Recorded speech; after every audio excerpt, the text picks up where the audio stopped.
প্রকৃতিকে ভালোবাসে না এমন মানুষ হয়তো খুব কমই পাওয়া যাবে। প্রকৃতির এই শান্তশিষ্ট রূপ যে কোনো মানুষকে আকর্ষণ করে। কিছু মানুষ এমন আছে যারা এই প্রকৃতির ছোঁয়া পেতে দাপিয়ে বেড়ান বিভিন্ন প্রাকৃতিক স্থানে, কিন্তু এই শান্ত প্রকৃতি কখনো কখনো ভয়ঙ্কর রূপ নেয়। এই শান্ত নীরব প্রকৃতি কতটা ভয়ঙ্কর হতে পারে তার কিছুটা ধারণা নিতে চলেছি আজকের ভিডিওতে। তো স্বাগতম আপনাকে ওয়ার্ড ফ্যাক্ট বাংলার আরও একটা নতুন এপিসোডে। প্রকৃতি কতটা ভয়ঙ্কর হতে পারে তার প্রমাণ এই ভিডিওতে দেখা যাচ্ছে বৃষ্টির মধ্যে দুজন লোক গাড়ি চালিয়ে যাচ্ছে। হঠাৎ করে তাদের সামনের গাড়িটির উপরে বজ্রপাত হয়। তবে মজার ব্যাপার হলো গাড়িটিতে থাকা কারো কোনো ক্ষতি হয়নি। তার কারণ হলো বর্তমান গাড়িগুলো তৈরি করার সময় গাড়িতে এমন কিছু ম্যাটেরিয়ালস ব্যবহার করা হয় যা এই গাড়িগুলোকে এই ধরনের বজ্রপাত হতে বাঁচাতে সক্ষম।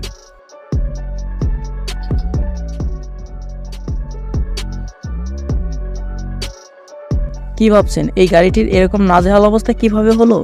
আসলে এই গাড়িটি বাইরে পার্ক করা ছিল আর শিলাবৃষ্টি তার এই অবস্থা করেছে। বৃষ্টির সাথে পড়া শিলাগুলো গাড়িটিকে ভাঙড়ি গাড়িতে পরিণত করেছে।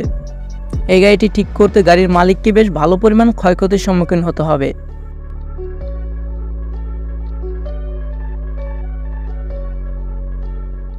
প্রকৃতি যে কতটা ভয়ঙ্কর তার আরও একটা প্রমাণ হলো এই ভিডিওতে আপনারা কি দেখতে পাচ্ছেন? একটা শান্ত সুন্দর শহরকে, হ্যাঁ তার ঠিক 1 মাস পরের ঘটনা এটা।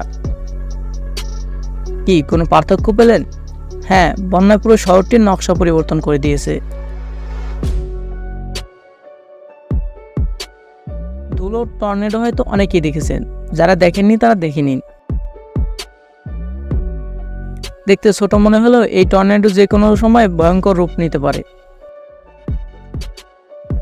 তেমন কিছু না, এটা হলো বরফের পাহাড় ধসে পড়ার দৃশ্য। ভূমির মতো বরফের পাহাড়গুলো মাঝে মাঝে ধসে পড়ে। এটা দেখে আপনার ভয়ঙ্কর মনে হলেও এখানকার বাসিন্দাদের এটা প্রতিদিনের ঘটনা।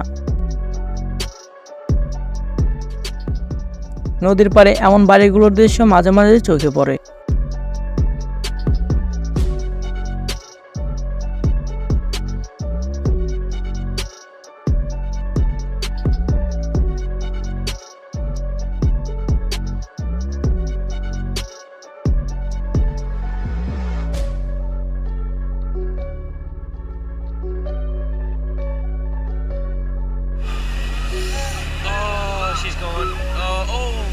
মনে হচ্ছে এরা বেশ এনজয় করছে ব্যাপারটা। এই ঘটনা একটা সিসিটিভিতে রেকর্ড হয়েছিল। তবে এর কোনো সত্যতা পাওয়া যায়নি। কেউ কেউ এটাকে এডিটের কারসাজি বলে অবহিত করেছে।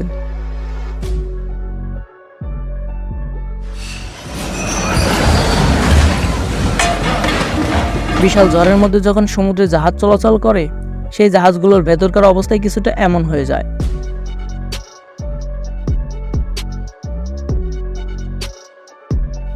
আপনি প্রথমবারের মতো দেখলেও জাহাজের নাবিকদের এই সমস্যায় মাঝে মাঝেই পড়তে হয়।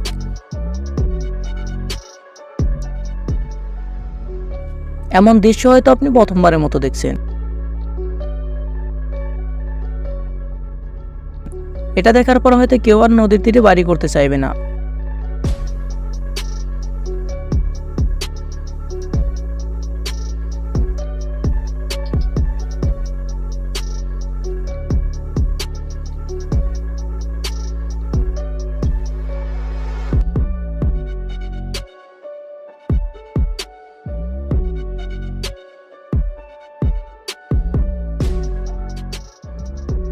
দেখে কি মনে হচ্ছে?